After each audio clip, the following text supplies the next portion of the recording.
everybody, and welcome to episode 23 of the Hunger for the Hustle podcast. Wherever you are in the world, whether you're joining us now, live, or later, I welcome you with big open arms to the show, where we dive deep into people's story of their hunger for the hustle and figure out more about their stories of struggles to success in the world of business and entrepreneurship. Today's guest joins me live from San Francisco. Hilmon Sorey has a 20-year track record of impressive revenue growth at companies ranging from startup to Fortune 500. He has made himself one of the most sought-after, fastest-growing companies in the world, and is recognized as a bestseller of not one, not two, not three, not four, but five, not even five, 6 books. And we'll get talking about that. Hilmon, how are you today, sir? I am fantastic. I have to tell you, Jake, something funny. I did not realize this was your episode number 23. I'm originally from Chicago, since you mentioned the books, which I really appreciate. I'm originally from Chicago, and I'm not sure, what familiarity you have, in Australia with the Chicago Bulls. I think they were pretty well known worldwide when they were doing well. Well, number 23 was Michael Jordan, who of course was my favorite among many others. And here's the funny thing. In every single one of my books, there is some allusion to Michael Jordan or the Chicago Bulls, sometimes more deliberate than otherwise, that people have picked up on. And you're the third show where I have either been guest number 23 or 45, which are the numbers that he wore. So there must be something to it. It's the law of attraction in action, right? It's not coincidence. It's not by chance. It was meant to be. I agree. Love it. Well, thank you for having me. I'm happy to be here. It's my absolute pleasure to have you here. And I know you've got an exciting story and one that I think our audience will really value, because you've been in business for a long time. And not only have you been in business, but you've been helping other businesses grow, learn how to grow, and more importantly, learn how to scale. Now, you own a business called ClozeLoop, right? Correct. Can you tell me a little bit more about what ClozeLoop does and how it helps other businesses? Yeah, sure. So ClozeLoop, we're based here in San Francisco, and we have an office in Johannesburg, South Africa as well. What we do is threefold. There are 3 portions to ClozeLoop. There's ClozeLoop University, which is a place that people can go online, either as individuals or as business owners, to go get really high quality training on sales management, coaching, and how to ramp up the revenue function of your organization from the vantage point of leveraging technology, of leveraging all of the best practices that some of the top companies in the world are using today. So that's ClozeLoop University. We also have ClozeLoop Capital. ClozeLoop Capital invests in seed stage companies, usually technology companies. We have a bent towards companies that are really shifting and disrupting specific economies and disrupting industries to help them from their original concept after they've got their product all developed and they're like, oh my gosh, is my shiny baby interesting to anybody else? We help them find out and prove that out by developing go-to-market strategy and helping those companies scale to where they can get follow-on investments and greater opportunity for market. And then, the core of ClozeLoop really is a management consultancy.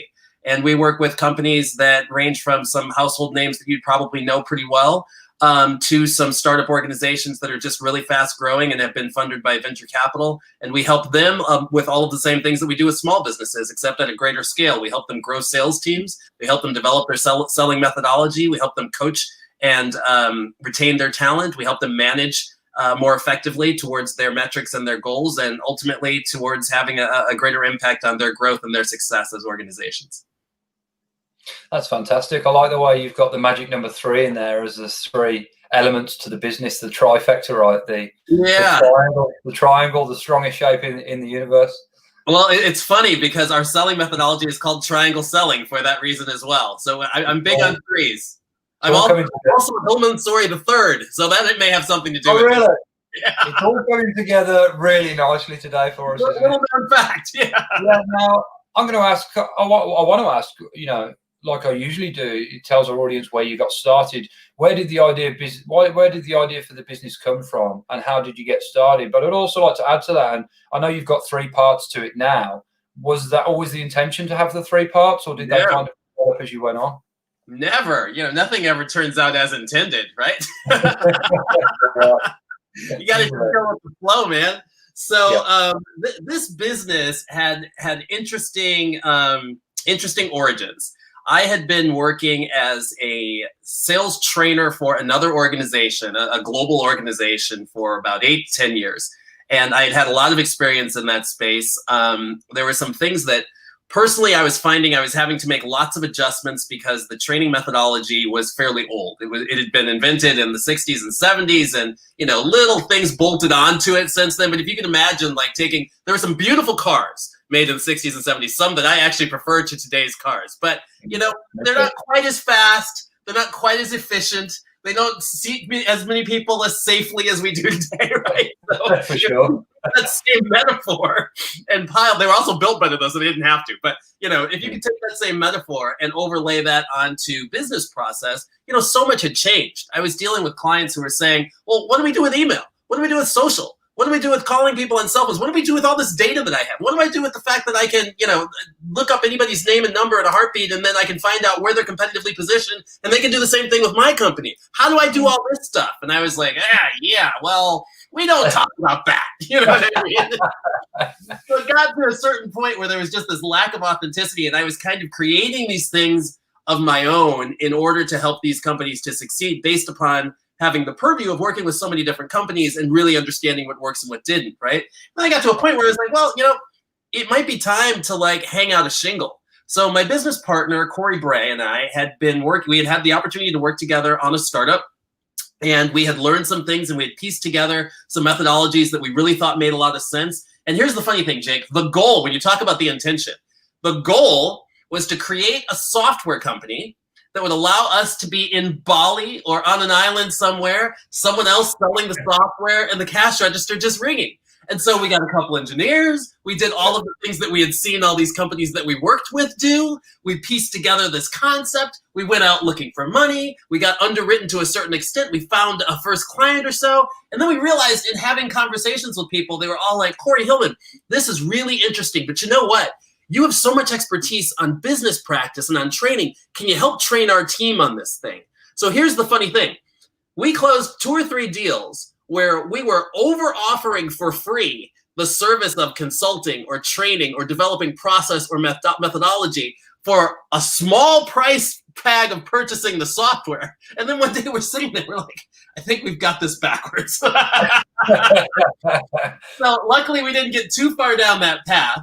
And we decided, all right, let's pull this back. Let's get back to what we know best, which is, a consulting organization. And then we started from there. And that was what birthed some of these books, where we had some real clarity around what it is that we thought was the best way to go about doing these things. And we thought that we had some thought leadership in this space.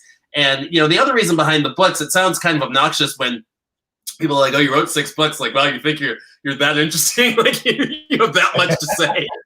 And the truth of it is it creates a level of accountability and rigor and we'll call it our own personal credibility behind what it is that we're selling.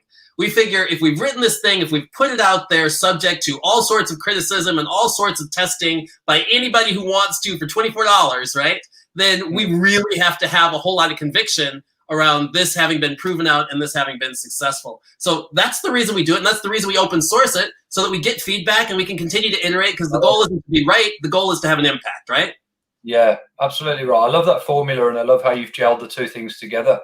Going back to what you said at the start there, it seemed like you pretty rapidly bust open the urban myth of passive income, right? You had this idea, which a lot of people do in the digital space. They think, "Oh, I can create this business. I can get a few people to help me with it. It'll run itself. I'll just kick back on the beach with a margarita and watch the cash roll in." Unfortunately, It doesn't work out like that, does it, brother? You would know that. You would know that very well. there is a lot, and we work with some companies who, from an outside perspective, it would seem as though that's what they've done. They've turned it, they now kick back and they just let it happen. What they don't understand, what most people don't understand, is that there's a lot of algorithmic intelligence around how they're targeting their market. The thing that they're selling has been refined to a degree where you've got this thing called product market fit, where the people who you sell to actually are saying, "Don't ever take this away from me. I have to have this," right? It's not just vaporware that people are just saying, "Hey, I came up with something. I can find 100 or 100,000 suckers to buy it," because it just doesn't work that way anymore. So it's a challenge. And The biggest challenge is in the execution. You know, it's like with any other concept or idea, and even, you know, the whole idea of hustle, right? This hunger for the hustle. It's fantastic to have the hunger for the hustle, and you got to have a plan.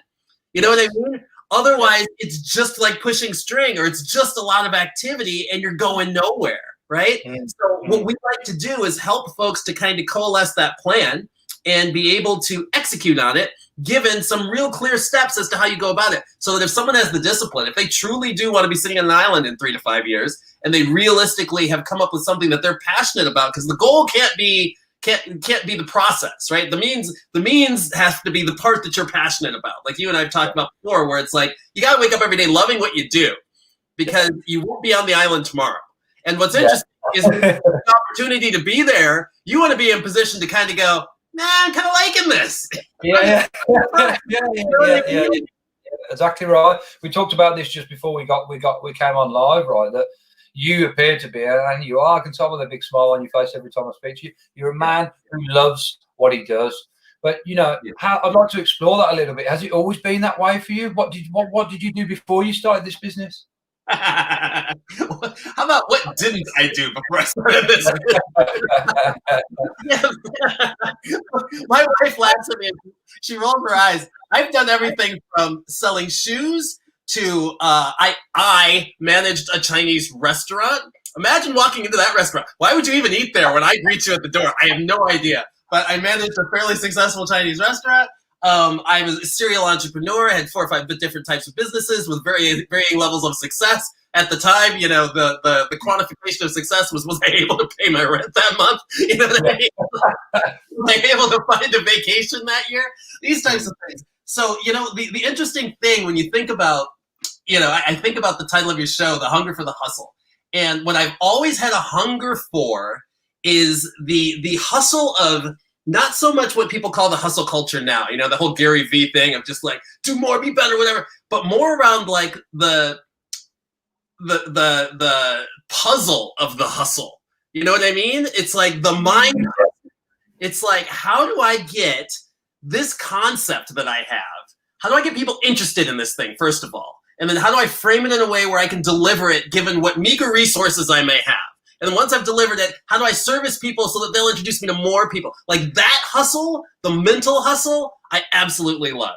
So I've had a passion for that. And I've also just had this affliction where I just don't, I've had jobs and I've worked for people for, you know, a significant amount of time without being a total, you know, what's the word I'm looking for? Without totally wasting away. But I do have a problem with authority. So do I. So do I. But, if you're anything like me, you probably got in trouble quite a lot when you were a kid. Right. Hey, you know, you share the story of selling chocolates. I had a business when I was a kid. It was called, and here's the funny thing, it was called Kidco, not too inventive. It said all jobs from A to Z is what my business card said. And do you know how Amazon has that A to Z under Amazon that makes the smile? I did that first. Oh, shame you didn't get money. But shame you didn't get trademarked. You'd have been on the beach by now. Right, exactly. Some beach somewhere, right? But my Kidco company was really, what I did is I went out and I sold. I was an agent, so I had friends who liked to mow lawns. I had friends who liked to babysit. I had friends who liked, you know, painting, or liked, you know, who knew what. And I sold this to, I lived in a pretty nice neighborhood, and so we had some fairly generous parents around who loved having these kids doing this stuff. And I sold the services. I took a percentage, and I would send Jake out to mow a lawn and Jennifer out to babysit and whatever. And I was the sales guy, right?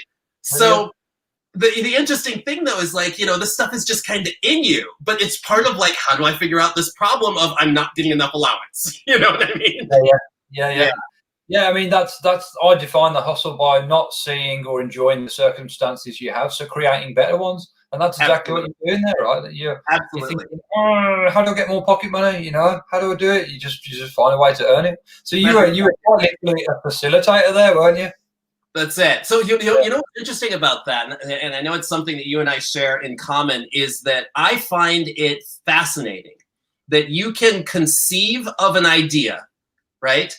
All you have to do is have the imagination of conceiving of an idea and then you move your feet without necessarily knowing how it's going to happen. Maybe it's that you share it with somebody. Maybe it's that you do something. Maybe you research something. Maybe you find the path. Whatever it is, it comes though, and then suddenly this problem that you thought you had is solved. And of course, you've got another problem after that. But like, you know what I mean? It just blows me away. And to this day, when you think about ClozeLoop was just a concept 5 years ago. You know, we're just like, what if we were able to do this, that, and the other? And the thing we thought we'd be able to do isn't where we ended up today, but the thing we're doing today is serving far more people in a much more impactful way. So I just find that whole process, I'm not smart enough to know how that all works, but I'm smart enough to trust it. Yeah, and so am I. I mean, look at this podcast right here. 3 months ago, this was just the title of a speech. And Absolutely. now it's evolved into a podcast. There's a book coming, I can tell you that. I'm going to be talking to you more about that off camera at the end. Love it. But yeah, it's just the idea, the seed planted in the mind. Just keep watering it, keep nurturing it, and before you know it, it presents in real life, and then it grows. You just said the key words. It truly is before you know it. I mean, if you're passionate about it, if you're committed to it, and if you are reiterating it, whatever means that means for you, right? Then it does truly happen before you know it. And the next thing you know, sometimes you've forgotten to be grateful for it, and you're pushing to the next thing, not realizing how far you've come from where you were 3 months ago, right? So exactly right. You're constantly grateful. You express a lot of gratitude for where you are and what you're doing, and you give a lot back. And I think that's so important. I think it's important too. And I think it's important to remember that it works both ways, right? So that's why you have to be careful about your thoughts, because if you're consistently thinking about the things you don't want or negative things, before you know it, they're showing right up as well. So you've got to be careful with them. Exactly. Now, you've been in business 20 years there, and really longer than that if you look at all the other things you used to do beforehand. You're calling me old, Jake? Yeah. There's a more direct way to say it, you know. Tell me about some of the biggest challenges you've experienced whilst being a business owner and operator. Oh, geez. You know, here's my answer to that. The challenges that I've experienced as a business owner and operator are no different than the challenges that I've experienced just as a human being, like navigating the world, right? And the challenge is how much you allow, you know, this mind of yours to define who you are and to feed you with misinformation.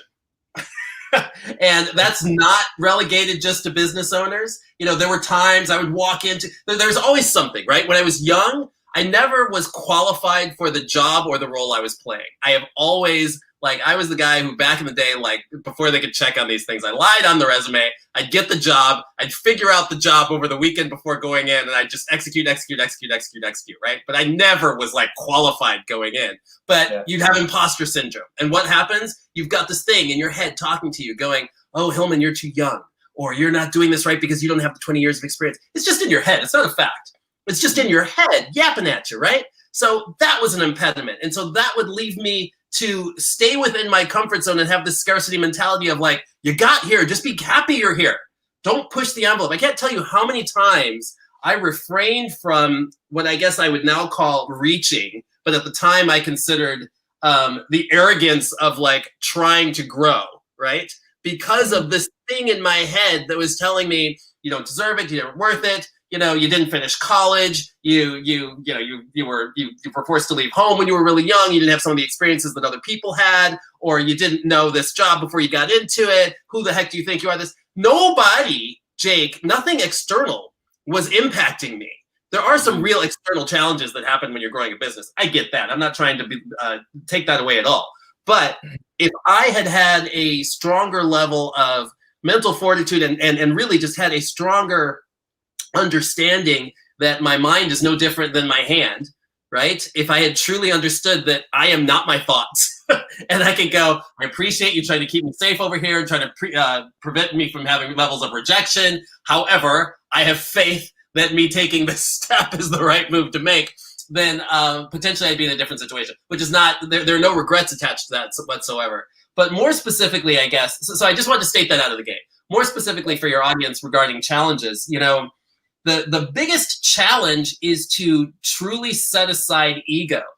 Ryan Holiday has a book called Ego is the Enemy, which I think is a great book to read, regarding the fact that, like, when and there's tons of other books about this too. There's it'll come to me later, I'll share it when it comes. But at any rate, the book is basically stating that if we go into things feeling personally involved, or if we have an emotional investment in the outcome and we're reflecting upon what's happening personally, then we are significantly hamstrung in our opportunities for success and our opportunities to grow.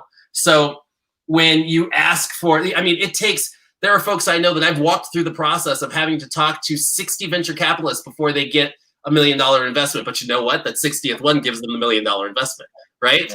Yeah. And they deserved it at that point, not just by luck, but by the fact that 59 had turned them down, so they had gotten more and more conviction, more and more articulate as to how they talk about it. And when they were ready, it came, right? So I think that I used to, when I was younger, since you keep pointing out my 20-year career, when I was younger, I had less patience, Yeah.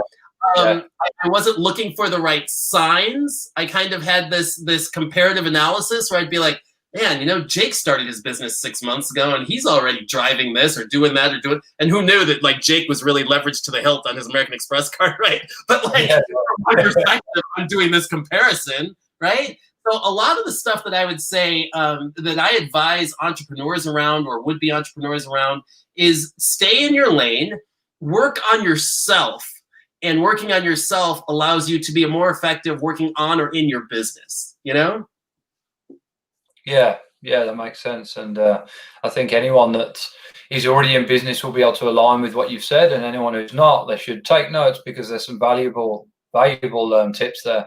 One thing that I probably want to expand on is what you said is, keeping your personal challenges and your personal life really separate to your business. I find that's been very important for me, and can sometimes be challenging, particularly in a space where now, it's quite agreeable to have your profiles online and be out there and be the face of your business across socials, as well as, actually doing the work and the back end and being the professional and dealing with the business end of things. Yeah, it's important to keep the two separate and not muddle or mix the two, because you're going to have some challenges. Sure, they're going to be similar in your personal life to your business life, but sometimes you're going to go through challenges in your personal life that, if you let them inflict you to their full capacity, could affect your business life, and you really want to keep the two separate, I think.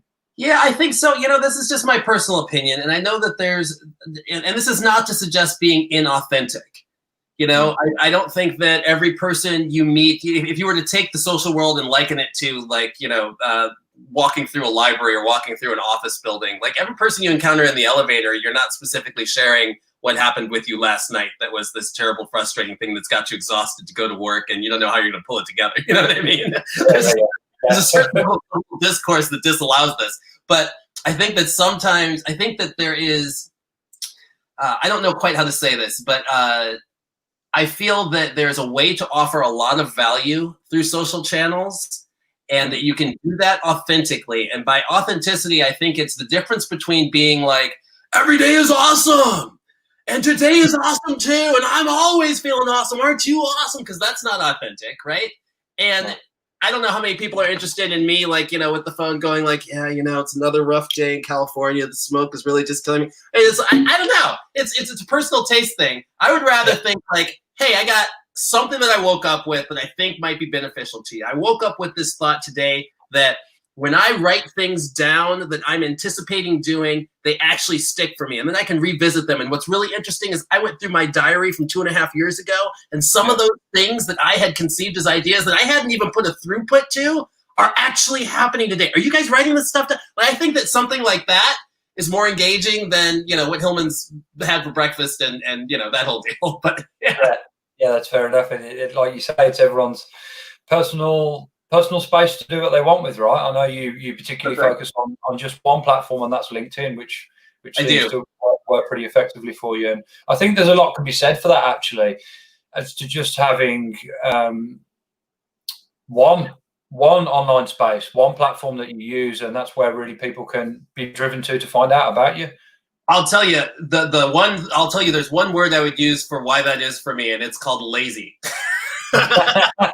It takes a lot of work to do YouTube, Instagram, and frankly, I don't fully understand them all. I hesitate to admit this, but I don't fully understand from a B2B perspective. And even like my daughter was talking about TikTok, and like there are people who are doing business to business stuff on TikTok. I have no idea how that's done. It's just, it doesn't mean that it isn't happening. It just means it's outside of my sphere of aptitude. So I'm going to hire somebody who does know how to do it and tell me like, yeah, Hilmon, you got to be on that platform, or I'm going to stick with the one that I know.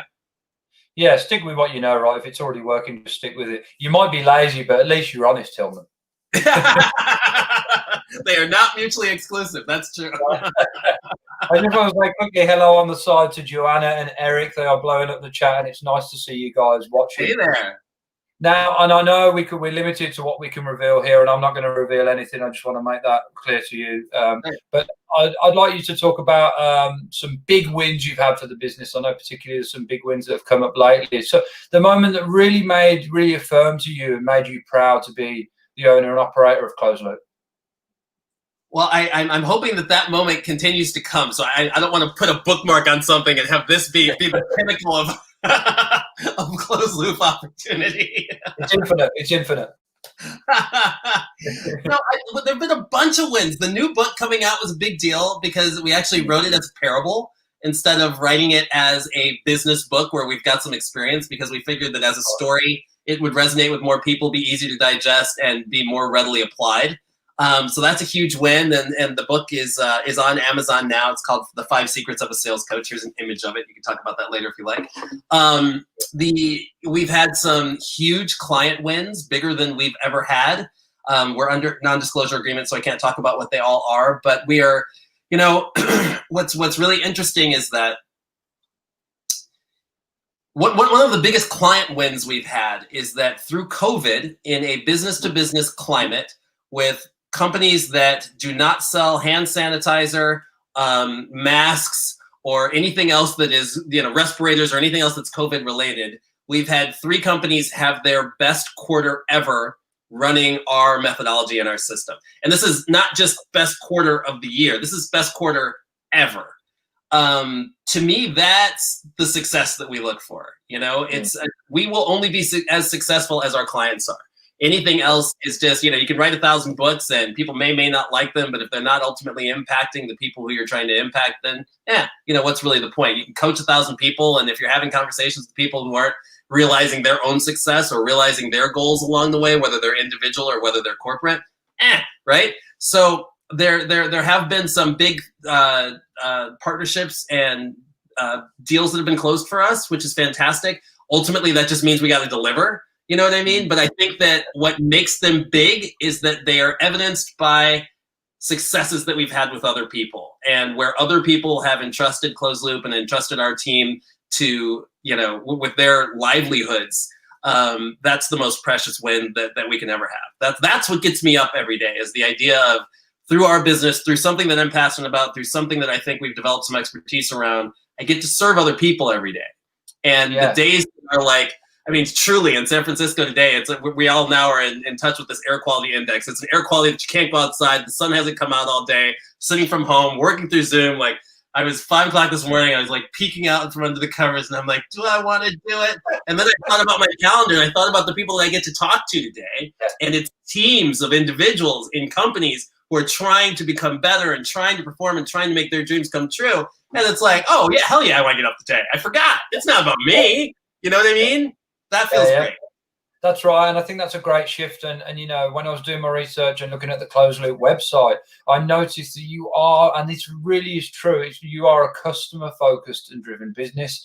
And even to the end that I noticed that you've obviously had some very big clients, some Fortune 500 clients, but you've made a point of not putting their logos on there and saying, look, their logos aren't important. Your logo is important. That's why you're here. Your business is what we're going to be talking to you about, and that's the main focus.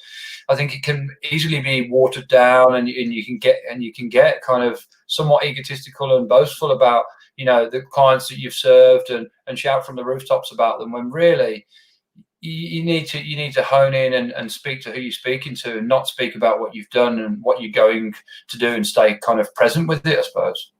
Exactly right. And you know, I've been in situations that is a learning, that's a lesson I've learned. You know, I've been in situations where I was working inside of a company and I'd achieved a certain level of success and kind of rested on the laurels of that. You know what I mean? And did not challenge myself to grow, did not challenge my team to do better, but was kind of like, yeah, you know, we did it. We're here. And, you know, it's cushy and it's, you know, and that stuff is fleeting, but not just from the vantage point of like how long you remain on the top of the hill. The other piece is just, it's fleeting from the standpoint of satisfaction. You know, like I'm a hungry, I got a hunger, man. And whether that's a hunger for curiosity or a hunger for impact or a hunger for, you know, whatever it might be, there's when you're not, and I don't mean this to say that it's a constant chase, because I do kick back and fully enjoy, you know, the places that when we arrive somewhere, we celebrate it, right? It's not a constant kind of chasing after something, and there's no void, there's no lack thereof. It's all just more gratitude, and expanse and ability to radiate. But there's something to be said for having a purpose. Right. And I think that you haven't asked this question, but one thing that I'll share with respect to starting a business is I feel that the people who I've seen be truly successful have been compelled to start their business. It's not that they've sat around and thought, what can I start to get out of this misery? It's not an escapist mentality. It's been, I really feel drawn to do this thing. You know what I mean? And following that, creating the means of doing that and having enough faith to do that is the challenge, right? Because if you don't, and I lived this life of being in disharmony, where it's like I'm showing up, going to work, doing this thing that isn't what I feel like I should be doing, and I don't feel like I'm making the contribution, or I don't feel like I'm growing, I don't feel like whatever. And you know, that's not a recipe for a healthy outcome. No, it's not. You spend an awful lot of time in your work, in your business, in your professional life, and if you're not happy in that space, it's going to spill over into the rest of your life. And before you know it, if you're not careful, you can end up in a place that's deeply, deeply unhappy. I've been there. Yeah, I've been there too, bro. I've been there too. Thank God I'm not there now. Thank God. We got to have the peace of mind that some of the audience might be there, you know, and coming from a space that we've both been there, it's easy. It's not easy. So I was going to say it's easy to get out of it. It's not easy to get out of it, but once you just have to get started. If you've got an idea, act on it while it's hot. Look to the people around you, see who can help you to get it going, and just get moving with it. You know, there'll be like you said earlier in the call, 20 years of your business has flown by, and time really does fly by. Once you've got going with an idea, and again, like you said, you write things down, you know, you write goals down, you look back at them 2-3 years later, and you're like, wow, that's actually manifested now. It's here, it's happening. And sometimes all it needs is a little bit of sprinkle, you know, a little thing written down to start with to plant the seed. You know what else is interesting? I love that. I completely appreciate folks who may be there now, and you know, there before the grace of God go I. And it doesn't take much to get back there again.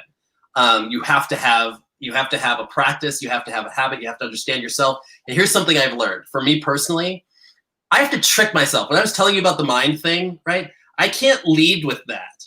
I have to go to my subconscious and trick myself. I'll give you an example. All my life, I've heard that these, you know, fantastic creative people, very people who I know that seem to live a peaceful existence, that seem to just have harmony in their lives, that just all this stuff. The common denominator that I had observed at that time was that they all meditated.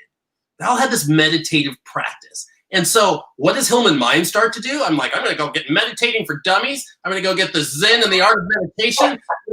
I have them. They're in the other room, right? All these books. They existed. Right? This is how my mind works, right? I'm like, I'm going to learn about it, I'm going to master it, and then I'm going to apply it.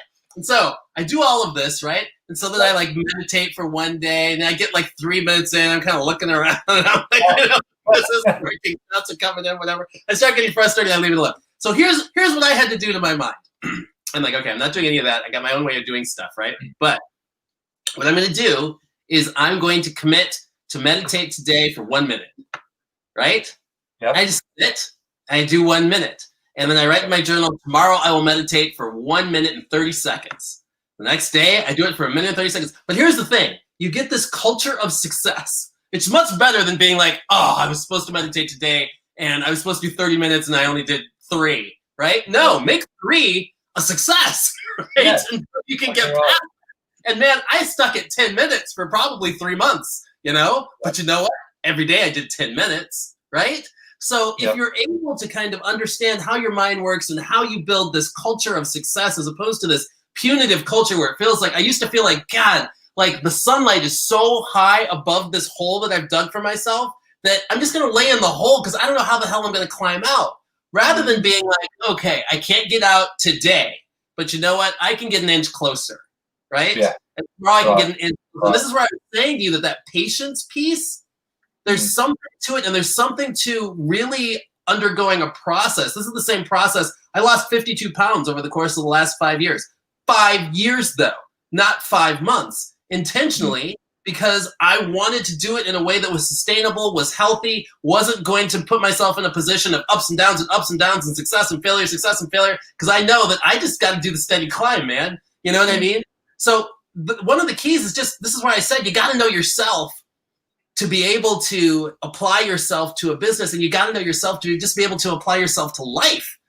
And we all have different ways in which we motivate ourselves. And if we spend some time and energy on that, if that becomes the hustle, right? It becomes the hustle of your humanity, then that actually bears fruit in every aspect of your life.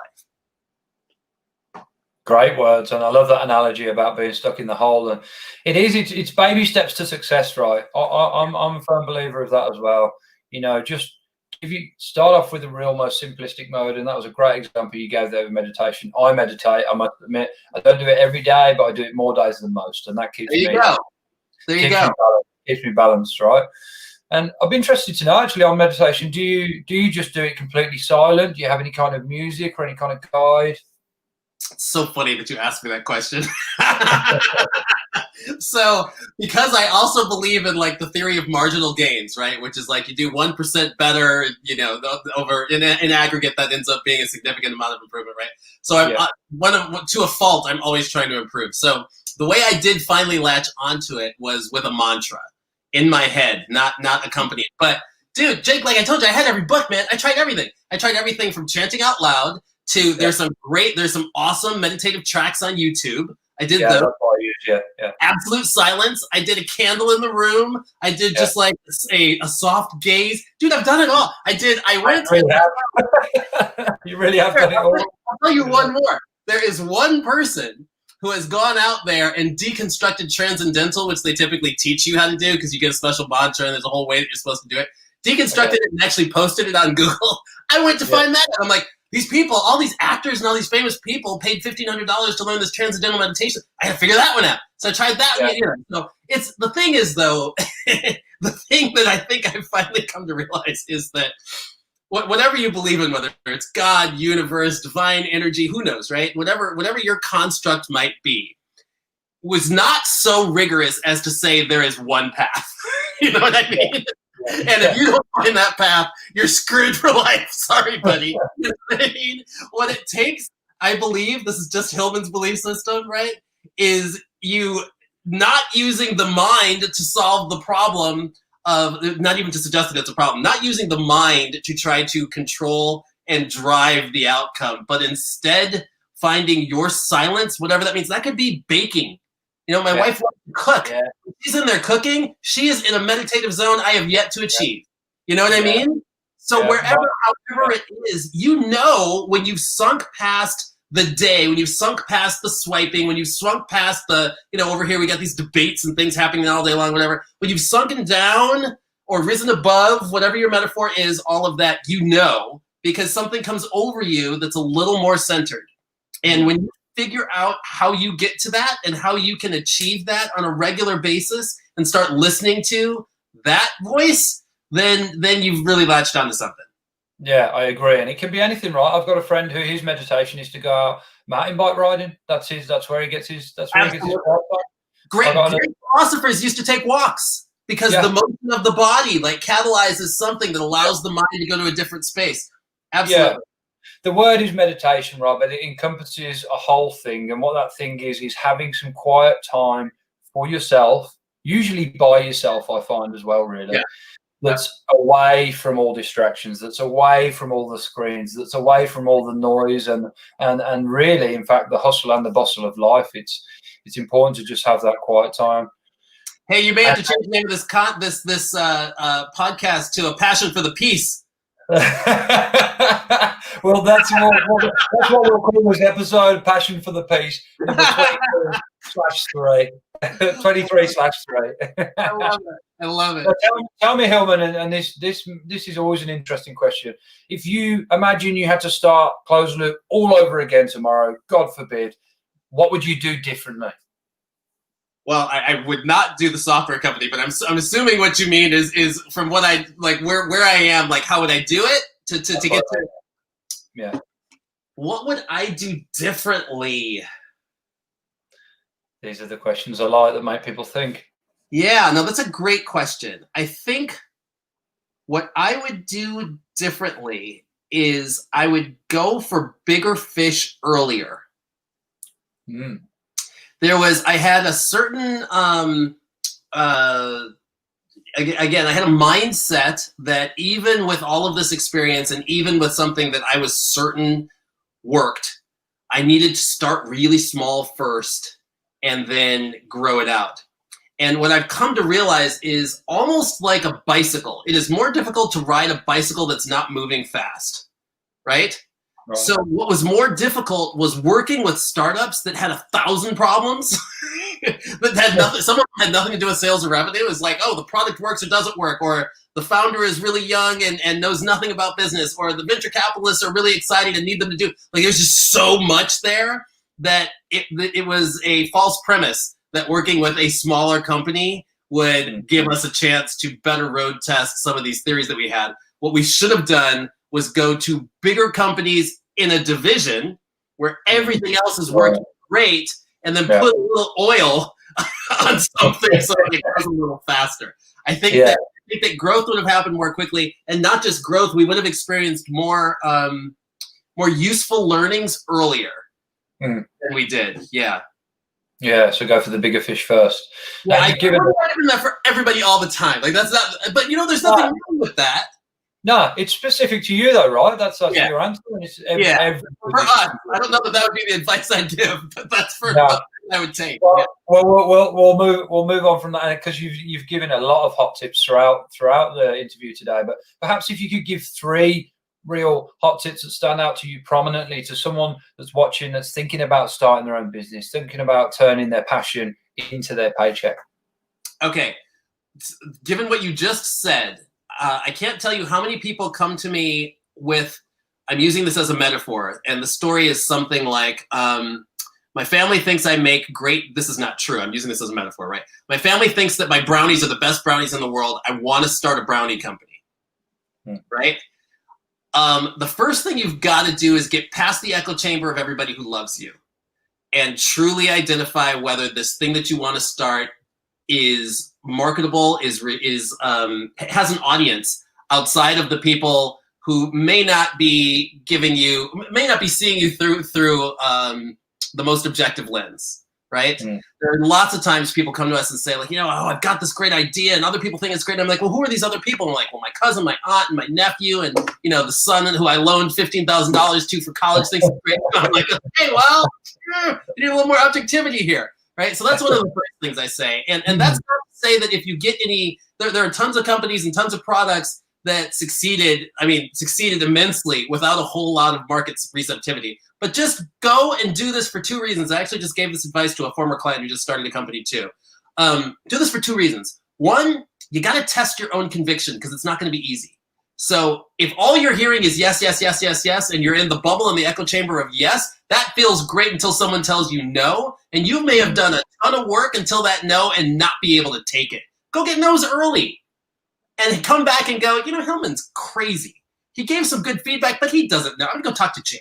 And if you still feel it, that's what will get you up on the days that are hard. It's easy to get up on the days that are bright and sunny, right? On the days that are hard, you got to get past that. So I guess that's one tip. A second tip, for someone starting or running a business, a second tip would be to think about, instead of thinking about, one thing that we coach around is there's a great book that's called Crossing the Chasm, which basically talks about the fact that for any business to catch hold, you have folks who are going to be early adopters. These are the people who are going to buy your product, buy your service early on, which allow you to then bridge the gap to building a company that's big enough that's got some other people to buy. And this group of people are very different than the group who buy once something's proven out, right? So if you think about it, like there are, I'll give you, oh, it's not sitting here.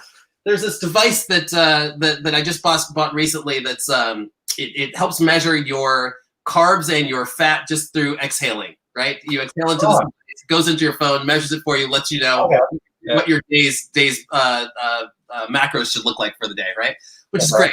I'm an early adopter. This thing is brand new. The software half works, half doesn't work. But I like it. It's helping me achieve some goals around fitness that I want to achieve, right? Is it ready for the mass market? Not yet. But they targeted me. And so understanding who your target is today, as opposed to the thing that you aspire to later on, is really key, right? And then the third thing is, don't overplan. Take what comes. If you truly have passion around it, like if we had been dogmatic about being a software company, I'd be broken out of business and sitting there somewhere dejected going, it sucked and the whole industry sucks and like I'm never going to try it again. My dream went down the drain. Whereas what happened in fact was I had a concept, had an idea, had a thought process, listened to a whole lot of feedback, and ended up in a place that truthfully is better for me than where I intended, to use your word, right? So those are the three bits that come to mind. Yeah, no, great tips, and you have always got to be flexible in business. The path cannot be too rigid, because if it is, then your mind is closed to the other opportunities that are going to come your way. And as you and I know, as opportunities will often come to you in various forms, often presented as obstacles and challenges. And if your mind's closed down to just seeing that as an obstacle or a challenge and not converting it to an opportunity, particularly in times like this with the virus going on, there's a lot of opportunities out there, I believe. I agree. Now, I know you have a new book. I do. So, my next question was going to be, do you have a book recommendation? Now, I think far away.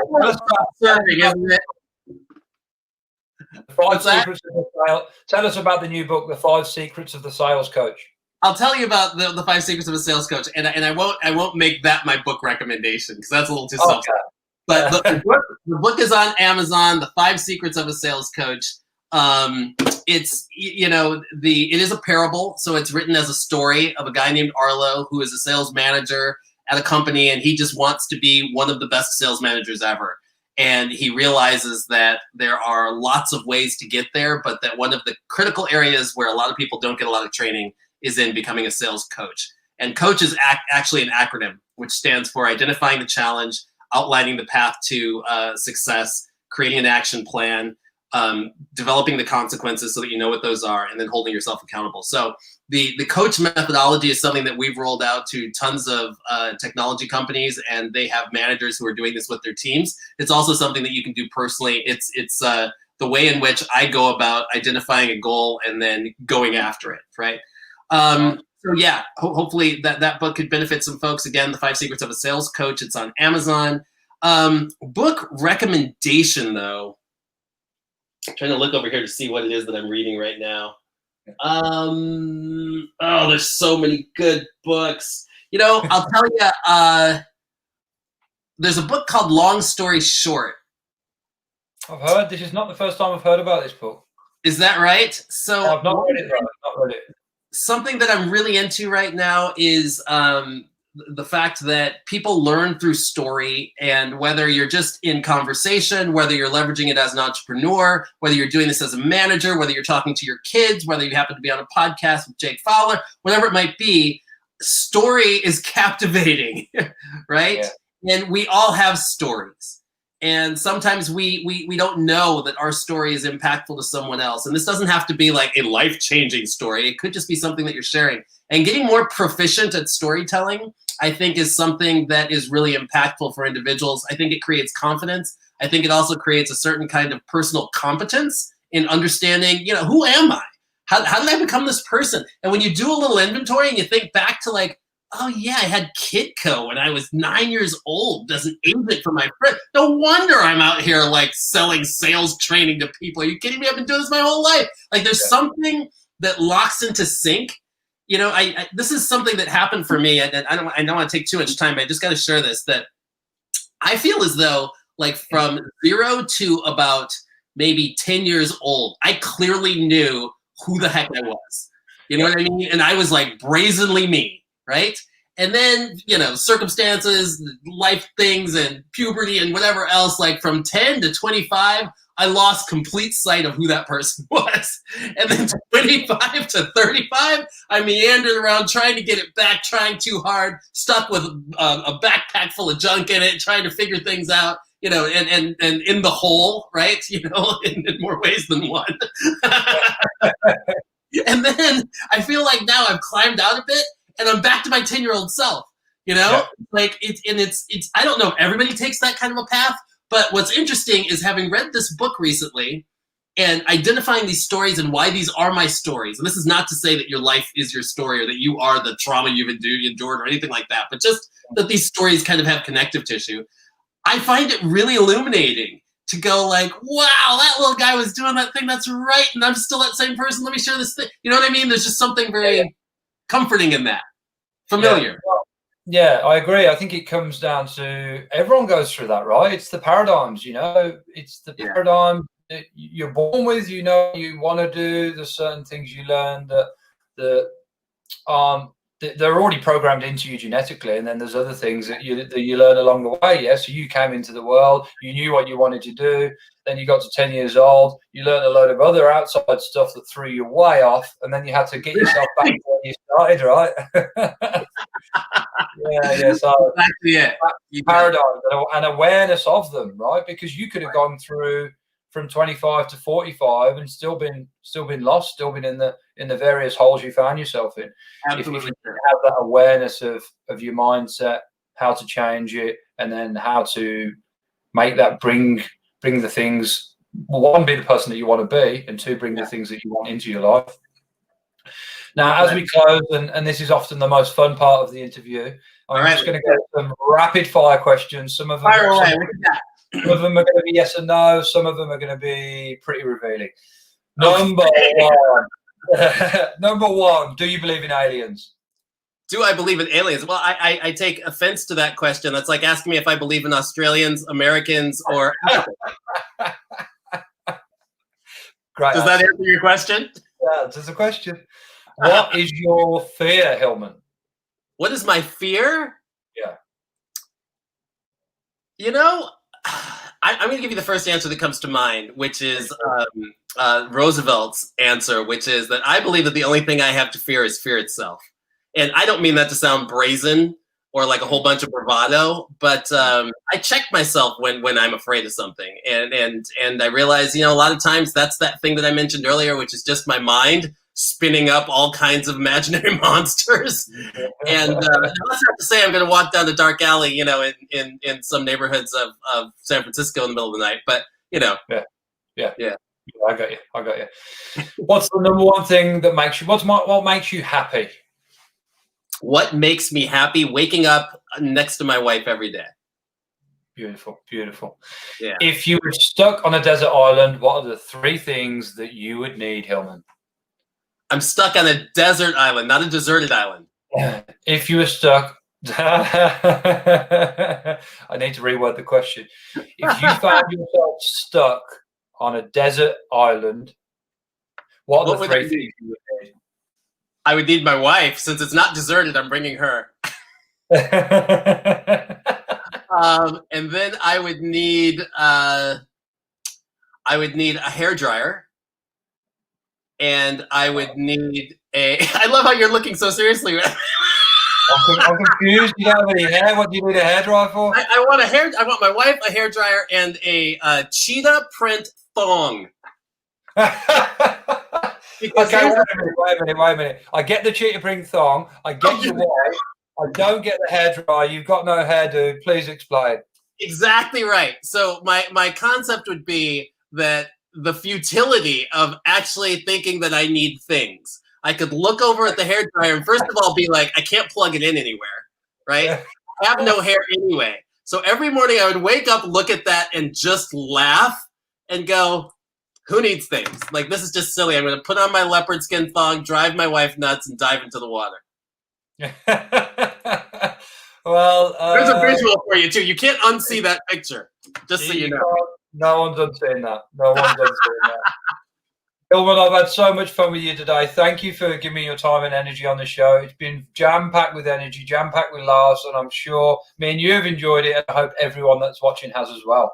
I really appreciate you having me here. I respect so much your journey and what it is that you're doing, Jake, and I appreciate the opportunity. This has been fun. Thank you. Thank you very much. Right, that's all from us, folks. I'll be back tomorrow with another episode. Hilmon, what are you going to do with the rest of your day?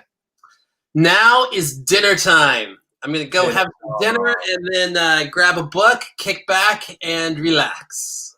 Sounds fantastic. Enjoy the book. Enjoy your dinner. And stay online here. I just want to chat to you quickly off camera. Sounds great. Thank you so much. Bye, everyone.